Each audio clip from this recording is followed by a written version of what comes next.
As I meticulously performed the surgery, I was unaware that the patient was Nathaniel. The extent of his injuries left me astounded. 7 stab wounds, one nearly reaching his heart. As a thoracic surgeon, saving lives is my duty. After nearly 6 hours of emergency treatment, the patient finally pulled through, and I was utterly exhausted. Nathaniel? I couldn't believe my eyes when I saw his name on the report. Nathaniel, the man who had been in my thoughts for 3 whole years, the man I had loved and waited for. Exhaustion forgotten, I rushed to his room. Nathaniel lay there unconscious due to excessive blood loss. His sharply defined profile caused my heart to ache with a dull pain. He looked so close, so real. Nathaniel, wake up. He couldn't hear me. I sat by his bed, waiting for him to open his eyes, but that wait lasted the entire night. Exhaustion claimed me, and I fell asleep by his bedside.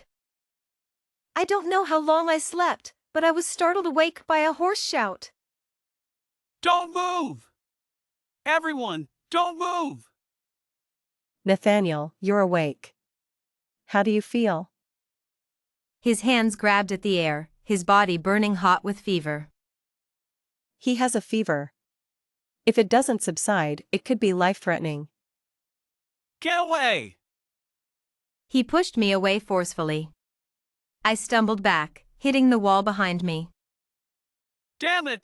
Let her go! Come at me! Come on! Nathaniel, it's me. Open your eyes and look, it's Sophia, your legally recognized wife. Maybe my comforting words worked, or perhaps it was the sound of my voice, but he soon calmed down again. However, within 3 seconds, he pulled me close and held me tightly. I was startled.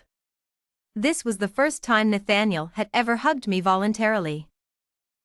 Nathaniel, don't hold me so tight, please let go. Sophia! Please, don't leave me. As he spoke, his warm breath brushed against my neck. My heart felt like it was pierced by something, suddenly becoming soft and tender. Nathaniel, I promise you, I won't leave you. I will always stay by your side. Really? Will you stay with me forever? Yes, I will stay with you forever. Sophia! Nathaniel kissed my ear, or rather, he bit it. The sensitive nerves in my ear felt like an electric current, spreading instantly to every cell in my body. I began to respond to him passionately, turning my head to kiss the Adam's apple on his neck. Then his chin, and finally his lips. His body was really hot, even his lips felt like they were burning, making the whole kiss feel like a spark igniting a fire, unable to stop for a long time. I don't know how long we kissed, but I finally managed to calm him down completely. Next, I personally helped Nathaniel cool down physically. I used a towel to wipe his forehead repeatedly, and also his palms and soles. A few hours later, his temperature dropped below 38 degrees, and I thought I could finally relax. Unexpectedly, after I finished lunch and came back, his fever spiked again. This time, it went straight up to 41 degrees. Nathaniel was so feverish that he lost consciousness. No matter how I called him, he didn't respond at all. Nathaniel, please, wake up. I knew that if this continued, it would be detrimental to his recovery, so I quickly instructed the nurse to give him medication to reduce the fever. Because I needed to monitor his temperature changes constantly, I had to stay by his bedside. At that moment, I seemed to have forgotten the fact that we were about to get separated. Finally, by evening, Nathaniel's temperature returned to normal. Seeing him sleep soundly, I was also too tired to keep my eyes open. The kind head nurse, Emily, walked in. Dr. Sophia, it's not good for you to stay here all the time. If you wear yourself out, what will you do later? You should go home and rest now, we will keep an eye on him. I wanted to say something, but Emily interrupted me. If Captain Nathaniel wakes up, I promise to notify you immediately. Emily knew me too well. I really wanted to see Nathaniel wake up with my own eyes. Even if he still looked at me with that same unfamiliar gaze when he opened his eyes. Thank you, Emily. Don't be so formal with me. Go home now. I gave Emily a few more instructions before leaving the ward. Before going out, I couldn't help but look back. The man was still lying there quietly, like a cold statue. After working all day and taking care of Nathaniel for a whole day and night, I was completely exhausted.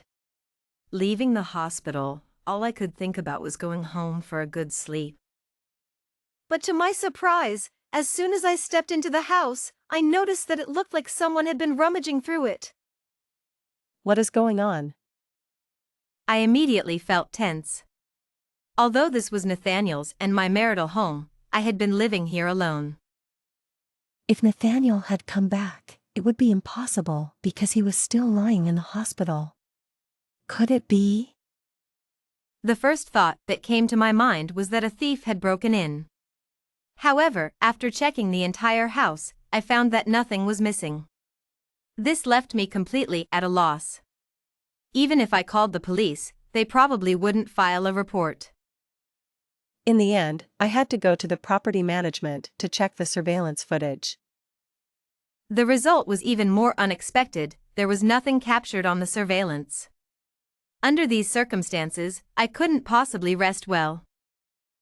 After taking a shower and changing clothes at home, I went back to the hospital. But instead of going to Nathaniel's ward, I spent the night in the doctor's on-call room. The next day was a work day for me.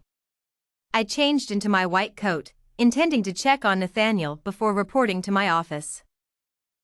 As soon as I got off the elevator, I overheard a few nurses whispering in the hallway. Have you noticed the handsome guy in bed 47? Are you talking about the one who got injured multiple times and survived? I heard he's a hero who acted bravely. I know. He's a special forces officer. Really? Yes, I heard he's even a squad leader. That makes him even more attractive. I really wish I had a boyfriend in the special forces. Just thinking about it makes me feel safe. Hearing this, I almost rushed over to tell these naive girls, marrying a special forces officer is not happy at all. From the moment you marry him, it means you can't be with your husband every day. From the moment you marry him, it means you have to take on the responsibility of the household alone. From the moment you marry him, it means sacrificing yourself for the greater good. But just as I was about to walk over, I heard someone else say, "Don't get your hopes up. Captain Nathaniel already has a girlfriend. I just passed by bed 47 and saw a young, pretty girl taking care of the newly awakened Captain Nathaniel." Upon hearing this, I froze in my tracks. This statement carried a lot of information. First, Nathaniel had woken up. Second, a young, pretty girl was taking care of him and was mistaken for his girlfriend. It seemed these silly girls didn't know that I was Nathaniel's official partner. Just an official partner about to get divorced. With these doubts in mind, I slowly walked to the ward door and indeed saw a young girl feeding Nathaniel. The girl had long, smooth hair, black and straight, wearing a white cotton dress. Her skin was fair and delicate, clearly a gentle and sweet girl. This must be the girlfriend the nurses were talking about. Even from the back, she was beautiful, so her face must be pretty too. Nathaniel lay motionless, half reclined on the bed. From this angle, I couldn't see his expression. He probably had a fever all night and wasn't feeling well. Even so, his innate toughness and courage were unmistakable. This was what made me fall in love with him at first sight. I saw the girl finish feeding him and thoughtfully took a tissue to wipe his mouth. Nathaniel didn't avoid her. As the chief surgeon, I had to remind them that the patient needed more rest. But just as I was about to enter, I saw Nathaniel grab the girl's hand. Lily, Thank you for the rib soup. Hearing the name Lily, I instantly froze in place.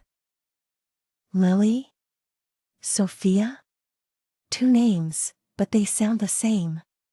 When Nathaniel held me last night, was he calling me or her? From the day we met, he never called me Sophia, always using my full name, Sophia. And judging by how he interacted with that girl, they didn't seem like strangers at all. What exactly is their relationship? Could it be? I didn't dare to think further and turned away from the hospital room door. After walking several meters, I heard someone calling Sophia behind me, but I didn't look back because I knew it wasn't for me. Feeling suddenly down, I skipped lunch. An empty stomach felt better than an empty heart. I managed to go through the day without feeling hungry, probably because I had passed the point of hunger. When I stood up from my desk, I suddenly felt dizzy. A male colleague happened to pass by and caught me. Dr. Sophia, are you okay? I'm fine. Don't say you're fine. You almost fell just now. Oliver held onto my arm, not letting go. Emily said you haven't eaten all day. Is that true? Yes, I was too busy and forgot. Oliver smirked and said, I'm hungry too. How about I take you out for a meal? Before I could refuse, he pulled me out of the office. I couldn't turn down his kindness, and I was indeed too weak from hunger. Fortunately, the place he took me to wasn't far, just near the hospital. It was a Sichuan restaurant. Oliver was warm and humorous, keeping me entertained with jokes throughout the meal, which lifted my spirits. Senior, I noticed you're always alone. It seems lonely. How about I drive you to and from work from now on? No, I'm used to being alone. Actually, I didn't want to trouble anyone. Who naturally likes loneliness or solitude? If I hadn't married Nathaniel, perhaps with someone else, I wouldn't be living like this. Senior, can't you see? I really like you. But I'm already married. I know, I can wait. That one sentence threw my mind into chaos. Oliver was my junior, 3 years behind me. He was very handsome and charming, the heartthrob of our hospital, and the ideal type for many single girls. Back when I was single, some colleagues even tried to set us up. Unfortunately, I wasn't open to younger men at the time. Despite my rejection, Oliver didn't seem to mind and jokingly said he would wait until I accepted him. Then I turned around and had a quick marriage with Nathaniel. Fortunately, Oliver still treated me with respect, calling me senior in front of others. But I didn't expect him to say this today. I quickly composed myself and responded to him with forced calmness. Oliver, we are not suitable for each other. You should find a nice girl. Unexpectedly, before I could finish my sentence, someone suddenly grabbed my hand. I know, you've already signed the divorce papers. You two will be divorced soon. He said this with an extremely serious expression on his face. But to me, it didn't seem mature at all. Stop it! Even if I get divorced, I won't choose you. After saying that, I turned and walked towards the hospital. To be precise, I ran. Because for some reason, hearing someone confess made my heart beat erratically. Maybe it was because I was too lonely, or maybe because my heart had been dormant for too long, or maybe because I still had a sliver of hope for Nathaniel. Senior! Senior! Dr. Sophia, wait! The more I heard his voice, the faster my steps became. I thought, once I entered the hospital, he wouldn't chase me anymore, right? But because I was running too fast, I didn't notice that the floor in the hospital lobby had just been mopped and was still wet. My foot slipped, and I fell towards the elevator. Oliver saw me fall and quickly ran to help me up. And just my luck. the elevator doors opened right in front of me. As Oliver helped me up, I looked up and locked eyes with Nathaniel, who was sitting in a wheelchair. In that moment, I seemed to see the end of us. Nathaniel sat in the wheelchair, his face cold and stern, looking at me as if I were a stranger. Not only that, but I finally saw the face of the girl who had been taking care of him during the day. She was both pure and alluring. No wonder Nathaniel risked his life to confront a group of thugs. It was all for a pretty girl. This four-person encounter was beyond awkward. I didn't have the courage to walk over, so I pulled my arm back and headed towards the hospital entrance. Behind me, I heard Oliver's voice. Wait a minute, Captain Nathaniel's condition is still unstable. He shouldn't be outside in the wind. I also think Nathaniel should rest more, but he said the ward was too stuffy and he needed some fresh air. I couldn't do anything about it. After all, the patient's mood is important, isn't it? Her tone made it sound like she was Nathaniel's family. Especially the way she called him Nathaniel, so intimately. I stopped in my tracks and heard Oliver say again. Considering the patient's mood, we should also take his physical condition into account. But before he could finish, Nathaniel retorted. My body is fine. I don't need anyone else worrying about me, and I certainly don't need another man thinking about my wife all the time. You make it sound like I'm the third wheel. Aren't you? As long as Sophia and I are not divorced, no one else should even think about her. When I turned around, I saw Oliver's face turning red and white with anger. And Lily, who was pushing Nathaniel, stood there stunned, her eyes wide open. Clearly, she didn't know about our relationship. Nathaniel, that's enough. We've already signed the divorce papers. We can get divorced anytime. Nathaniel's sharp gaze immediately turned to me. That's right. I also want to get divorced as soon as possible. My heart suddenly ached, as if something sharp had pierced it. Last night, he was still sweet-talking me, holding me close, and telling me not to leave him. Today, he was as cold as a stranger. Was it because of Lily? Fine. Once you're discharged, we'll get divorced immediately. After saying that, I took Oliver's arm and left the hospital lobby without looking back. Tonight, it's my turn to be on duty. Emily thoughtfully brought me a late-night snack, but I had no appetite at all. Whenever I thought about what Nathaniel said in the lobby on the first floor, my heart felt like it had fallen into an ice cave. If 3 years of a loveless and passionless marriage had already cooled my heart, then today, it was completely frozen to zero. I spent a long, sleepless night, and my mood only worsened. Early the next morning, I returned home with this heavy heart. As soon as I pushed open the door, a large hand suddenly emerged from the shadows and covered my mouth and nose. A pungent smell of ether filled my nostrils, followed by a dizzying sensation. I wanted to struggle, but my body was too weak to muster any strength. This woman is quite beautiful, but unfortunately, that Nathaniel kid probably won't get to enjoy her in this lifetime. I didn't know how long I had been unconscious. When I opened my eyes again, I found myself in a dimly lit warehouse, with a foul smell of something rotting in the air. I was tied to a chair, and my hands and feet had been bound for so long that my joints had lost all feeling. What surprised me even more was that someone was recording a video right in front of me. MMM. I tried to shout, but my mouth was stuffed with something.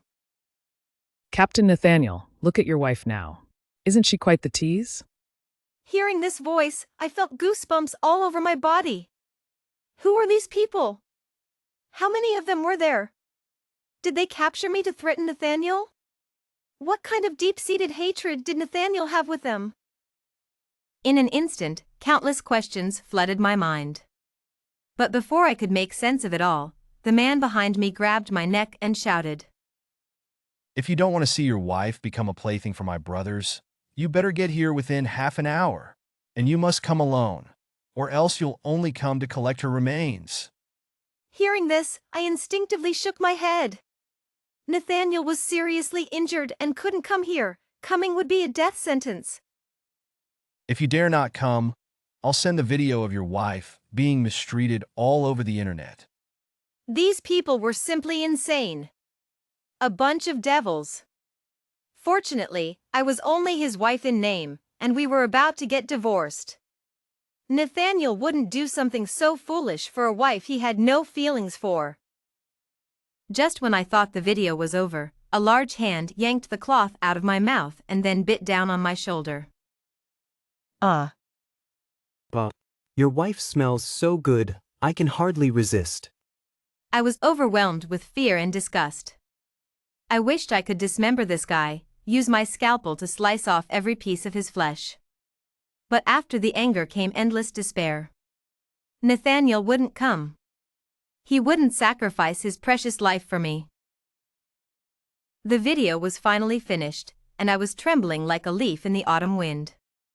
Around me, there were many pairs of sinister eyes staring at me, as if they were ready to devour me at any moment. Time passed by slowly, and someone was already getting impatient. Michael, why don't we just deal with this woman now? Anyway, our target is that Nathaniel guy.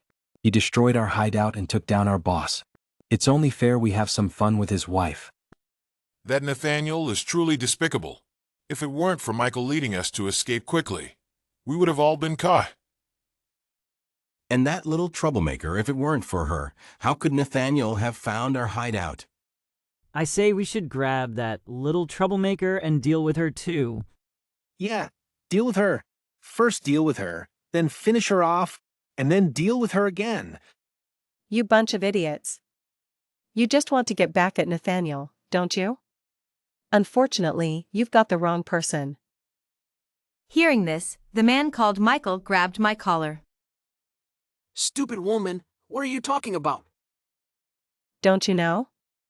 Nathaniel and I are in a sham marriage, and we're about to get divorced. If you want to threaten him, you should go after the girl he likes, not me.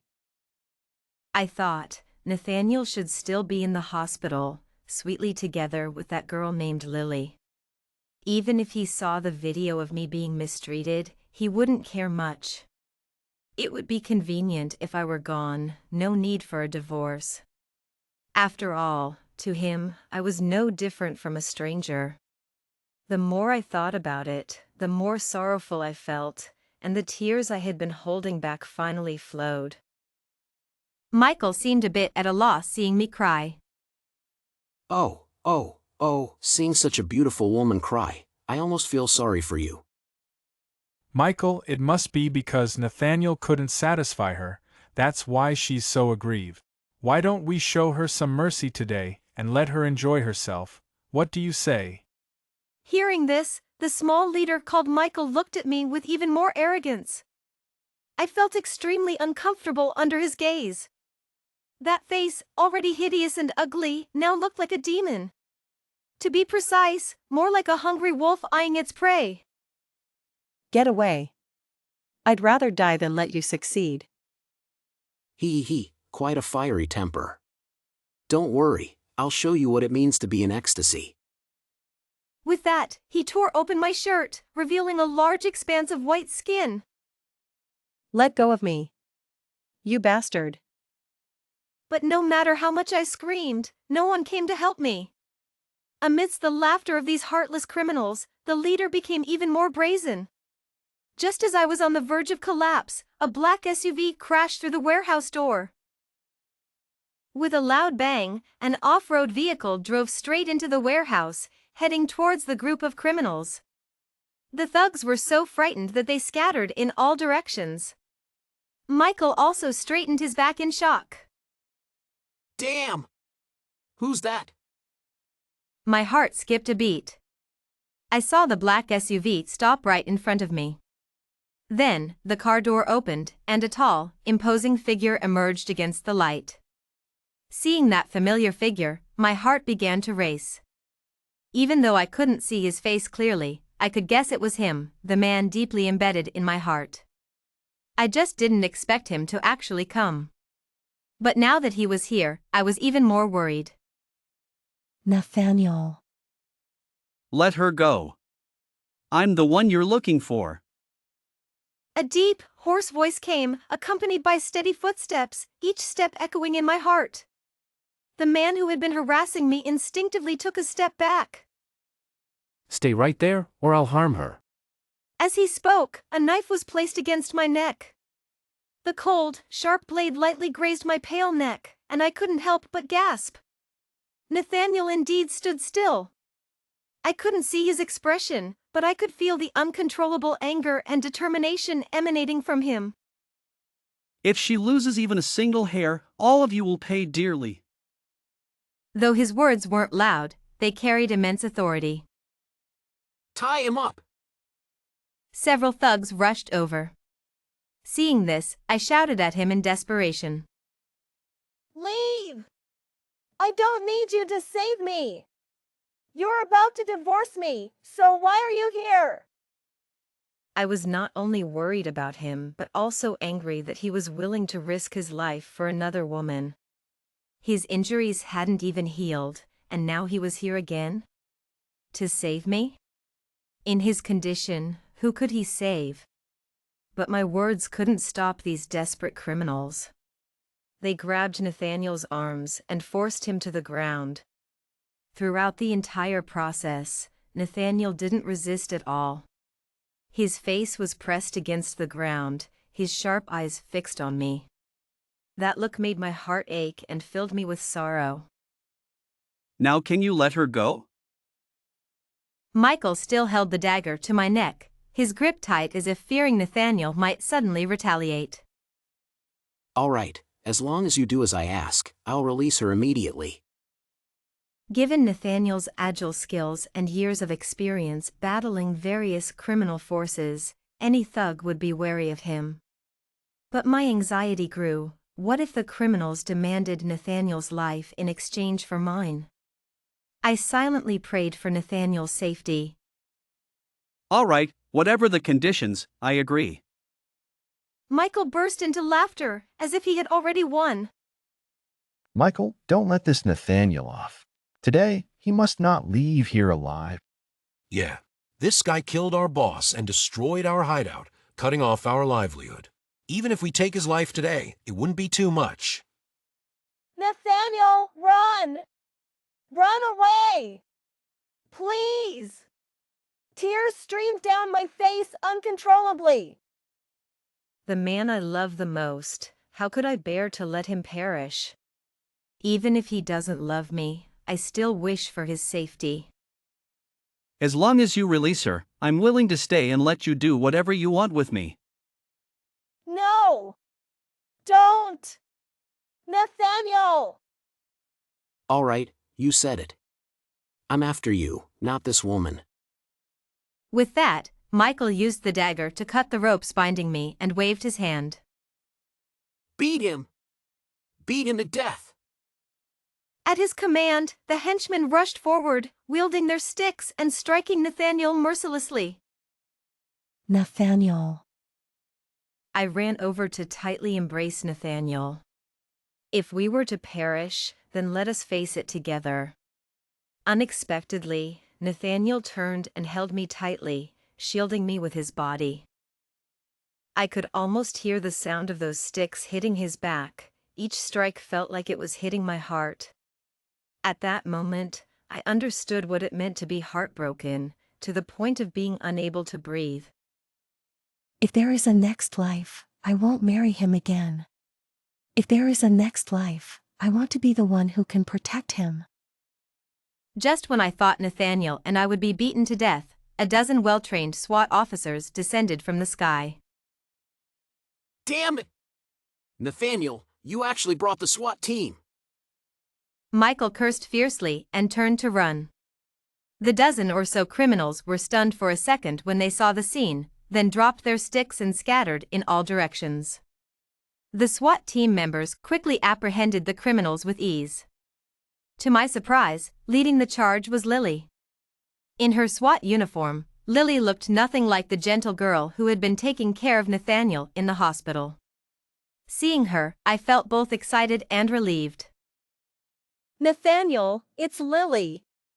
She's here to save us. But when I looked down, I saw that Nathaniel had already lost consciousness in front of me, blood pouring from his mouth. Nathaniel. Nathaniel. Wake up. Nathaniel. No matter how much I called, he didn't respond. Lily quickly ran to my side. Sophia, don't worry, we'll get Nathaniel to the hospital right away. She called over two of her comrades, and together they lifted Nathaniel onto a stretcher and carried him out of the warehouse. I followed them outside and saw an ambulance waiting.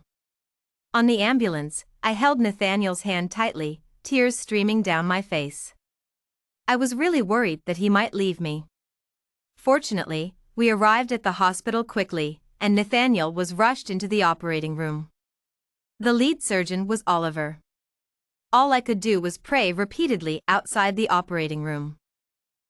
Sophia, I'm sorry. I tried to stop Nathaniel, but he insisted on rescuing you. He said that if he didn't go, those bastards would never release you. He also said that we had to wait until you were safe before we could go in. This was all Nathaniel's idea. You know how stubborn Nathaniel is. Once he makes up his mind, nothing can change it. Hearing this, my heart felt like it was being pierced by countless knives. If it weren't for saving me, Nathaniel wouldn't have risked his life alone. And I had been misunderstanding him and Lily all along. It turned out that Lily was a member of their SWAT team, temporarily assigned to the police as an undercover agent. The criminals were part of a trafficking ring, specializing in human trafficking and illegal activities. Lily pretended to be a mentally impaired girl and was taken by the criminals. On Nathaniel's day off, Lily was taken to the criminals' hideout to be introduced to buyers.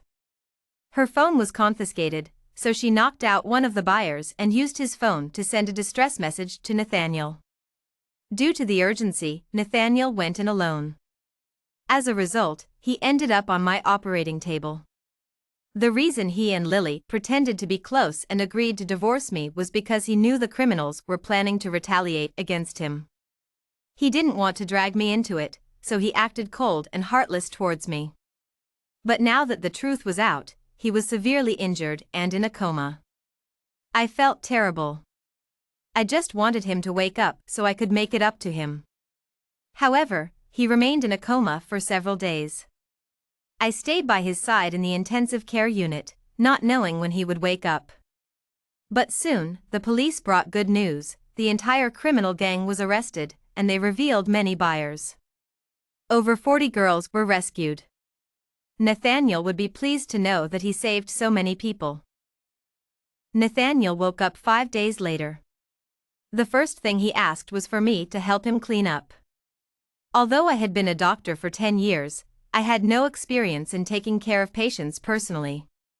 After fetching hot water, I slowly started unbuttoning his shirt. What greeted my eyes was tan skin, a sexy collarbone, well-defined chest and abdominal muscles, and 2 lines that disappeared into the waistband of his hospital pants. Even with bandages covering his body, his strong masculine presence was undeniable, as if it could burst out at any moment. I was momentarily stunned by the sight. How long do you plan to leave me like this? His deep, magnetic voice brought me back to reality, and I realized I had been staring at his body for quite a while. Meeting Nathaniel's sharp, eagle-like gaze, my face instantly turned red. If there was a hole, I would have crawled into it. I'll help you clean up now. I quickly turned to get a towel, wet it, and wrung it out. Returning to the bedside, I felt embarrassed to look at Nathaniel again. His body had several wounds, and I had to be careful to avoid the bandaged areas while cleaning him. I also noticed that besides the new injuries, he had over a dozen old scars. When I reached his lower abdomen, I saw a small part of his underwear peeking out, and I stopped. Continue, clean my whole body. At that moment, I wanted to throw the towel in his face. I wasn't his servant. But I held back, considering he was a patient. I lifted the last piece of cloth on his body, closed my eyes, and blindly wiped with the towel. Before I could finish, his warm hand grabbed my wrist. What are you doing? Do you have a grudge against me? If you really hate me, wait until I'm out of the hospital to settle the score, okay? I turned to see Nathaniel looking at me seriously. I must have hurt him while cleaning. Sorry, Be gentle, please. Seeing his aggrieved expression, I felt a strange sense of satisfaction. The cold and selfish man was finally at my mercy. Let's see how I deal with you now. Okay.